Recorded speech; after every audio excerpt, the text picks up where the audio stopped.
ఆత్మావలోకన కార్యక్రమానికి స్వాగతం, సుస్వాగతం. Welcome to our channel. మనం ఆత్మావలోకనంలో ఒక మంచి మాటను గుర్తు చేసుకుంటుంటాం.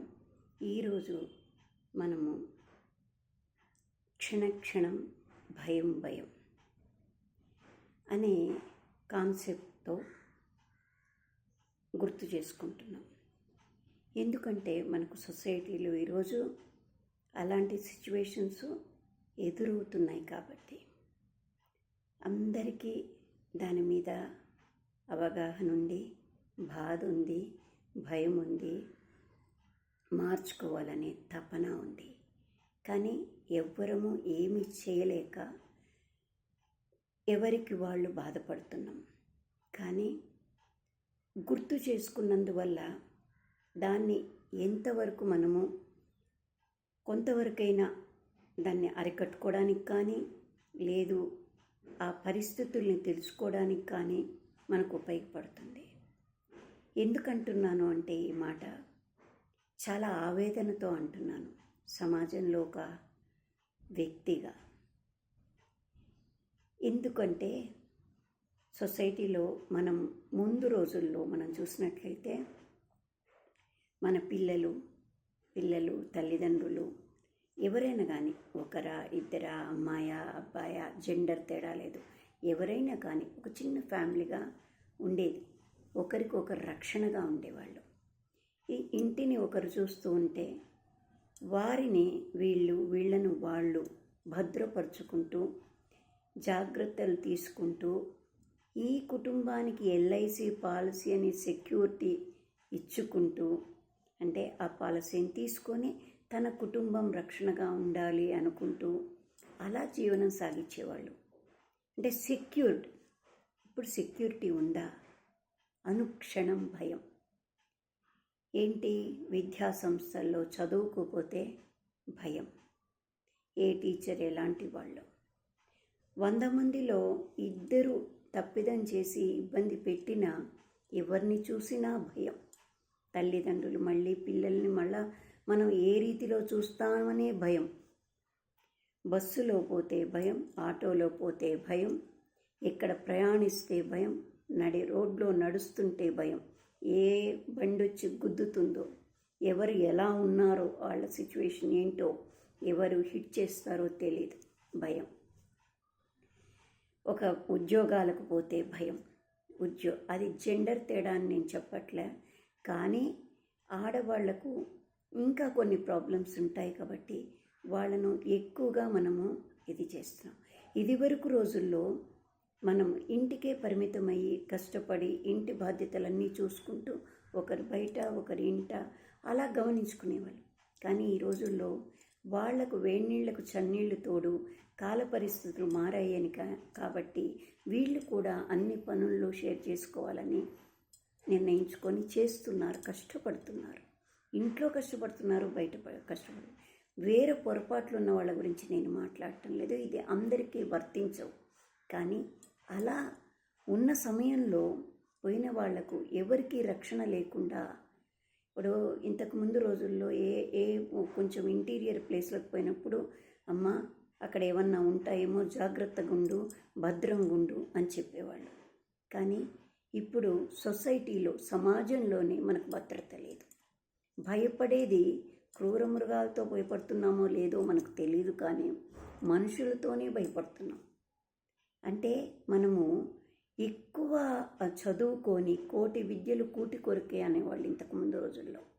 కానీ కోటి విద్యలు ఒకరినొకరు కుళ్ళబొడుచుకోవడానికి అవుతోందా? ఒకరినొకరు హింసించుకోవడానికి పనికొస్తున్నాయా? చదువు ఎంత చదువుకున్నా వారికి స్వేచ్ఛగా ఒక చోట పోయి ఒక పని చేసుకునే శక్తి లేదు. చదువుకున్నవాడు సంస్కారం వదిలేస్తున్నాడు. చదువుకుంటారు కానీ సంస్కారం ఉండదు. కానీ చదువు సంస్కారం అనేది జోడి పదాలు, జోడెద్దుల బండి లాంటివి. అవి ఆ రెండు ఉన్నప్పుడే మనిషి లైఫ్ సాఫీగా సవ్యంగా జరుగుతుంది. అది లేకుండా ఒక చదువు ఉండి సంస్కారం లేకపోయినా ఇబ్బంది, సంస్కారం ఉండి చదువు లేకపోయినా ఇబ్బంది ఈ రోజుల్లో. కానీ అంత కష్టపడి చదువుకొని ఇన్ని చేసి మనము ఏం సాధిస్తున్నాము? ఇక్కడ ఆ పనిని స్వేచ్ఛగా అడిగే ధైర్యం లేదు. తప్పు ఉంటే ఇది తప్పు అని చెప్పేలేదు. అడిగితే వాడికి అధోపోతాడు, ఎక్కడికో వెళ్ళిపోతాడు. అతన్ని లైఫ్ ఉంటుందో లేదో తెలీదు. అంటే అడగడం నేరమా? తప్పును తప్పు అని చెప్పడం నేరమా? ఇది కరెక్టేనా? సమాజంలో జరుగుతున్న ఈ వ్యవస్థలు కరెక్టేనా? ఎందుకు ఆలోచించట్లేదు? తప్పు క్షణంలో చేస్తాం కదా. ఆ తప్పు చేశాక మనమేమన్నా సుఖంగా ఉంటామా అని వాళ్ళు ప్రశ్నించుకోవాలి. ఎవరికి వాళ్ళైనా ఉండరు కదా. ఏదో ఒక రోజుకు ఆ తప్పు బయటికి రావాల్సిందే. ఈరోజు కాకపోతే రేపు కాకపోతే ఎల్లుండి, ఏదో ఒక రోజు ఆ చేసినవాడు బాధపడతాడు, దానివల్ల పర్యవసానం పొందినవాడు బాధపడతాడు. ఎందుకు ఈరోజు క్షణికంలో ఇప్పటికిప్పుడు మనం తీసుకునే నిర్ణయాలు కొన్ని ఇబ్బందులకు గురవుతున్నాయి కదా. ఎందుకు చేస్తున్నాం ఆ పనులు? ఎక్కడ మానసికంగా తృప్తి లేకుండా భయంతో క్షణం భయపడుతూ ఎందుకు ఈ ప్రయాణం సాగిస్తున్నాం? జీవితం అంటే అదే? అభిమానాలు నిజంగా ఉన్నాయా? ఒక అన్నున్నాడు అంటే పూర్వ రోజుల్లో అన్న అని పిలిస్తే చాలు, వాళ్ళను రక్షించడానికి తను ఎంతటికైనా తగ్గి గౌరవించేవాడట. మన అమ్మ ఆడమనిషే, చెల్లి ఆడమనిషే, తోటి ఆడవాళ్ళు ఆడమనుషులే. మాతృత్వానికి అమ్మతనానికి గౌరవాన్ని ఇచ్చేది అమ్మ అనే పదం. మరి ఎందుకు ఆడవాళ్లను ఇంత బాధ పెడుతున్నారు? కొంతమంది ఆడవాళ్ళు మగవాళ్ళను బాధ పెట్టే వాళ్ళు ఉన్నారు, లేరన్నట్లే. కానీ ఎఫెక్ట్ వీళ్ళకి ఎక్కువగా ఉంటుంది. ఎందుకు వాళ్ళకు జెంట్స్కి అనేది ఒక శక్తిని ఎక్కువ ఇచ్చారు? దేవుడు ఎందుకు అలా సృష్టిలో పెట్టాడు అంటే వీళ్ళు అన్నిటినీ గమనించుకునే వీళ్ళను మనం గమనించాలి, వీళ్లకు రక్షణ కల్పించాలి అని దేవుడు ఎంతో దూరం ఆలోచించి ఆ ప్రకృతిలో ఆ ధర్మాన్ని పెట్టాడని నాకు అనిపిస్తుంది. కానీ దానికి విరుద్ధంగా నాకు బలం ఇచ్చాడు, నాకు ఇది ఇచ్చాడు, వాళ్ళు ఇది, అందుకని నేను ఇలా ప్రవర్తిస్తాను అని ప్రవర్తించడం కరెక్టేనా? చీల్చి చెండాడుతుంది పోవాకురా, అక్కడ మృగాలు ఉన్నాయి అంటారు. కానీ ఇప్పుడు మనుషులే చీల్చి చెండాడుతున్నారా? అంటే మృగాల కన్నా మనం అన్యాయంగా అయిపోయామా? మన మనసులు ఎందుకు ఇలా కలుషితం అయిపోతున్నాయి? అందరం ఒక్కసారి ఆలోచించుకోవాలి ఎవరికి వాళ్ళు. ఇది తప్పిదం కదా. పిల్లల్ని పంపిస్తే పెద్దలు కళ్ళల్లో ఒత్తులేసుకొని ఎదురు చూసే పరిస్థితి. భర్త దగ్గర సెక్యూరిటీ లేదు, ఇంకొకరి దగ్గర సెక్యూరిటీ లేదు. ఎందుకు జరుగుతోంది? మగవాళ్ళు బాధపడటం లేదా? బాధపడుతున్నారు. బాధపడటం లేదా అన్నట్లే. కానీ వాళ్ళు చేయాల్సిన పని వాళ్ళు చేయాలి, మనం లేడీస్ చేయాల్సిన పని లేడీస్ చేయాలి. ఇద్దరు సమానంగా చేసుకున్నప్పుడు ఒకరికొకరు ప్రొటెక్షన్ అనేది ఇచ్చుకోవాలి కదా. అది కాకుండా పోతూ సమాజంలో ప్రతి చోట భయపడుతూ అంటే డబ్బులు పెట్టి ఒక ఆటో ఎక్కితే భయపడాలి, నడి రోడ్లో 100 మంది ఉన్న చోట నడుస్తుంటే భయపడాలి. ఎందుకు జరుగుతున్నాయి అవి? హత్యలు కావచ్చు, ఆడవాళ్ళ మీద అటాక్స్ కావచ్చు, ఏవైనా కావచ్చు. ఇప్పుడు నిన్న ఒక న్యూస్లో టీవీలో చూశానండి, చాలా కష్టం అనిపిస్తోంది. ఏంటంటే హై స్కూల్ పిల్లల్ని ఒక టీచరు అసభ్యంగా పిల్లలందరితో చేస్తే వాళ్ళు తల్లిదండ్రులకు పోయి కంప్లైంట్ ఇస్తే వాళ్ళు వచ్చి స్కూల్ మీదకి తిరగబడ్డారట. ఏం అమానుషం! గురువు అంటే ఎవరు? మనం ఎక్కడన్నా చిన్న పొరపాట్లలో పోతే ఆ గురువును శాశ్వతంగా నమ్ముకొని గుడ్డిగా నమ్ముకుంటే వాళ్ళ జీవితాలు నిలబడిపోతాయనేరు. అదే గురువు అంటే. మరి ఆ గురువులే ఇట చేస్తే చదువుకొని అంటే ఏం చదువుతున్నాం మనం? అలా చేయొచ్చా? ఒకవేళ వాళ్ళ మనస్తత్వాలు ఎందుకు అలా అవుతున్నాయి? వాళ్ళు కూడా బాధపడతారు కదా. తప్పు చేసిన వాడు కూడా రేపు మళ్ళీ బాధపడాల్సిన సమయం వస్తుంది కదా. ఏది వృధా పోదు, తిరిగి వస్తుంది కదా మనకు. ఎప్పుడు ప్రతిదానికి కూడా ఒక బంతి గోడకేసి కొట్టామనుకోండి, ఎంత ఫోర్స్కి కొడితే అంత వెనక్కు మనకు కూడా జరుగుతుంది. అది తెలుసుకోవాలి కదా ప్రతి మనిషి కూడా. మనిషిగా పుట్టినందుకు, మనకంటూ ఒక జ్ఞానం ఉన్నందుకు తప్పు ఒకవేళ మనసు చెప్పింది అనుకోండి, కళ్ళు పోయిన చోటుకెళ్ళా మనసు పోవద్దు అంటారు. పెద్దవాళ్ళు ఊరికే చెప్పలే, ప్రతి దాంట్లో కూడా ఒక రహస్యం ఉంది.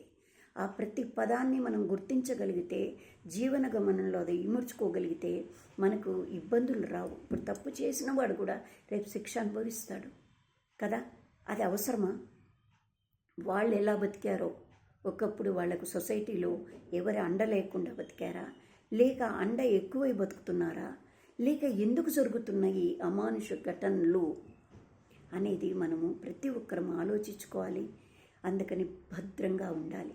క్షణక్షణం భయంగా ఉన్న ఈ రోజుల్లో ప్రతి ఒక్కరూ ప్రతి కాషన్స్ తీసుకుంటూ, చర్యలు తీసుకుంటూ, ప్రతి చోట కూడా అది ఎవరైనా సరే, పిల్లలు, యువత ఆలోచించండి.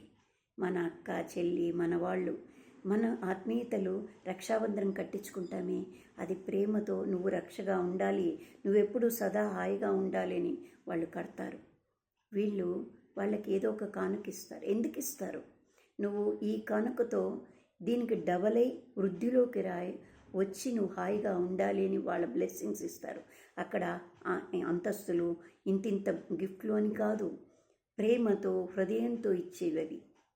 వాటన్నిటినీ మనం కాలరాచుకుంటూ బంధానికే ఒక క్వశ్చన్ మార్క్ పెట్టుకుంటూ ఎందుకు సమాజాన్ని ఏ దిశగా తీసుకుపోతున్నాము? క్షణక్షణం భయపడుతూ ఎందుకు బతకాలి? ఎందుకు జరుగుతున్నాయి ఇట్లాంటి ఘటనలు? ఎన్ని చట్టాలు మారుస్తున్నా చట్టానికి లోబడకుండా, చట్టాన్ని వ్యతిరేకించుకుంటూ ఏ రక్షణ, అంటే ప్రొటెక్షన్ మనల్ని అలా చేయిస్తోంది. ఒక్కసారి ఆలోచించుకుందాం. మనకే మనము రేపు ఏమైనా సుఖపడబోతున్నామా? తప్పు చేసాం ఈరోజు, రేపు అనుభవించాల్సిందే కదా. ప్రతి ఒక్కరు తప్పు చేశాం కదా, చేసింది వెనక్కు తిరిగి వస్తుంది ఏదో ఒక రోజుకు. ఇప్పుడు రాలేదు అనుకోండి, నెక్స్ట్ జన్మకైనా అది క్యారీ ఫార్వర్డ్ అవుతుంది. అప్పుడు కూడా మనం సుఖంగా ఉండకూడదా? ఉండాలి కదా. అంటే ఆ నియమం పెట్టుకున్నప్పుడు మనం ఈరోజు కొంచెం తప్పుల్ని తగ్గించుకోవడానికి అవకాశాలు ఉంటాయి. కానీ సమాజం ఏ రీతిగా పోతుందో అర్థం కావట్లేదు. క్షణక్షణం భయంతో బతుకుతూ, బాధతో, ప్రతి క్షణం బాధతో బతుకుతున్నాం. అన్నీ ఉన్నాయి. అల్లుని నోట్లో శని అంటారు చూడండి. అందుకని ఈ రోజుల్లో ప్రతి ఒక్కరికి ఆపర్చునిటీస్ ఉన్నాయి, బతికే విధానాలు ఉన్నాయి. మంచి అలా చేసుకుంటే ఏ పని చేసుకున్నా తప్పు కాదు. పని చిన్నదా పెద్దదా కాదు, ధర్మమైందా, పద్ధతిగా ఉన్నదా, ఒకరికి హామ్ లేనిదా అనేది ప్రతి ఒక్కరూ ఆలోచించాలి. ఆలోచించకపోతే ఈ సమాజం ఎటుపోతుందో తెలీదు. మనం భావితరాల్లో తర్వాత కనీసం రిలేషన్స్కి విలువలే ఉండవు. అందుకని ప్రతి ఒక్కరూ చెల్లెలు ఉన్నవాళ్ళు చెల్లెల్ని రక్షించుకోండి. అన్న ఉన్నవాడు అన్నను గమనించుకోండి.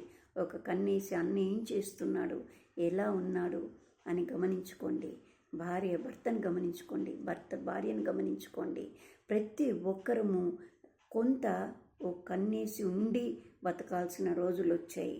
కాబట్టి అబ్జర్వేషన్ చేసుకుంటూనే ఉండాలి. ఈ సమాజంలో ప్రతి ఒక్కరూ మానవతా దృక్పథంతో ఆలోచించగలిగే, పెద్ద మన సేవలు చేయకపోయినా పర్వాలేదు, చెడు దరిద్రమైన పనులు చేయకుండా ఉండగలిగితే సమాజానికి మనం అదే సేవ చేసినట్టు అవుతుంది.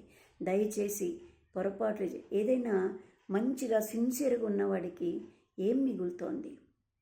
ఆఖరికి వాడిని వెలేస్తున్నారు. పెద్ద పెద్ద పోస్టులలో ఉంటున్నారు, పెద్ద పెద్ద పదవుల్లో ఉంటున్నారు. ఆలోచించాలి కదా ఎవరమైనా. మనం సమాజానికి పెద్ద ఎత్తున ఏదో చేయక్కర్లేదు. కనీసం రక్షణ కల్పించాల్సిన బాధ్యత ప్రతి ఒక్కరికి ఉంది కదా. హయ్యర్ అథారిటీస్ కూడా ఆలోచించుకోవాలి. ఎందుకంటే ఇది మన సమాజం, ఇది ఆ సమాజంలో మీ కుటుంబము ఉంది, ఆ కుటుంబాల్లో సగటు వ్యక్తులు ఉన్నారు.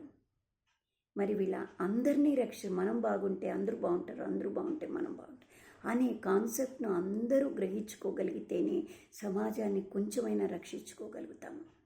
ఒక డాక్టరు, ఒక స్టూడెంట్సు, ఎక్కడ పట్టినా ఈ వినడానికి కష్టంగా ఉంది. మగవాళ్లకు ఎప్పుడు వాళ్ళనే కాదు అనట్లేదు, కానీ నిన్ను రక్షించేది, నిన్ను కాపాడేది ఎప్పుడు నీ వెన్నంటి ఉండే వ్యక్తి జగన్మాత. ఆ జగన్మాత రూపంలో నిన్ను తోడై నీడై నిన్ను కాపాడగలిగింది ఒక అమ్మ కానీ, చెల్లి కానీ, అక్క కానీ, తోటి ఏ వ్యక్తి అయినా సరే. నీ భార్య తప్పితే మిగతా అందరూ తల్లి, చెల్లి, అక్క, ఇంకొకరు ఆ స్వరూపంతో చూడండి, అమ్మని రూపంలో చూడండి. అప్పుడు మీకు ఈ దుర్బుద్ధులు రావు, ఆలోచనలు రావు. వాటిని అరకట్టుకుంటేనే మనం మన సమాజంలో మన ఆడపిల్లల్ని రక్షించుకోగలుగుతాము. అది మీకు కూడా శ్రేయస్కరం, అది మగవాళ్ళకు కూడా శ్రేయస్కరం. మగవాళ్ళు బాగుంటే ఆడవాళ్ళకి ఎంత శ్రేయస్కరమో, వాళ్ళు తప్పుదోవల లేకుండా, చెడు లేకుండా, వాళ్ళు మంచి మార్గంలో ఉంటే కుటుంబం అంతా ఆనందంగా ఉంటుంది. వాళ్ళు కూడా బాగుండాలి. అలానే ఆడవాళ్ళని, ఆడపిల్లల్ని రక్షించుకోవాలి. వాళ్ళ దీవెనే మీకు రక్షగా మారుతుంది. అందుకే పురుషోత్తముడు వాడు కూడా, ఆయన కూడా ఒక రక్షాబంధనానికి లోబడి పక్క వ్యక్తిని యుద్ధం ఆపేసుకున్నారట. అంటే అంత కట్టుబాట్లు ఇప్పుడు లేకపోవచ్చు, కానీ అపకారాలైతే చేయకూడదు కదా. అందుకే క్షణక్షణం ఆలోచించండి. క్షణక్షణం భయాన్ని నిర్మూలించుకోవడానికి మనము ప్రతి ఒక్కరం కంకణం కట్టుకోవాలి. ఎవరి వంతు వాడు ఆలోచించుకోవాలి. మన పిల్లల్ని పంపించినప్పుడు మన బాధ్యతను మనం కాపాడుకోవాలి. పెద్ద పొజిషన్స్లో ఉన్నవాళ్ళు కూడా సమాజాన్ని ముందు రక్షణ కల్పిస్తే తర్వాత ఎవరికి వాడు కష్టపడి బతుకుతాడు. వాడి ఉద్యోగం వాళ్ళే చేసుకుంటారు, వాళ్ళ తిండి వాళ్ళే సంపాదించుకుంటున్నారు సమాజంలో. కానీ రక్షణ ఎవరి చేతుల్లో ఉంది? కొన్ని కట్టుబాటు, ఇంటి కట్టుబాటు పెద్దల చేతిలో ఉన్నట్టే సమాజ కట్టుబాటు ఆ పెద్దకే ఉంటుంది కదా. ఆ పెద్దలు రక్షించాలి, లా అండ్ ఆర్డర్ని గౌరవించుకోవాలి ప్రతి ఒక్కరూ. అలా ఉన్నప్పుడే మన సమాజం ఇంతో అంతో మంచి దారిలో నడుస్తుంది. మనం బాగుంటాము, అందరూ బాగుంటారు. కాబట్టి ఆ దిశగా ప్రయాణం చేద్దాం. ఇది మనసుకు తగులుతున్న న్యూస్ వింటున్న ప్రతిసారి మనసును కదులుస్తోంది. అందుకని అందరం రక్షించుకుంటూ, కాపాడుకుంటూ, ఒక కన్నేసి భద్రపరుచుకుంటూ ప్రయాణిద్దామని కోరుకుంటూ, థ్యాంక్ యూ. Like, subscribe.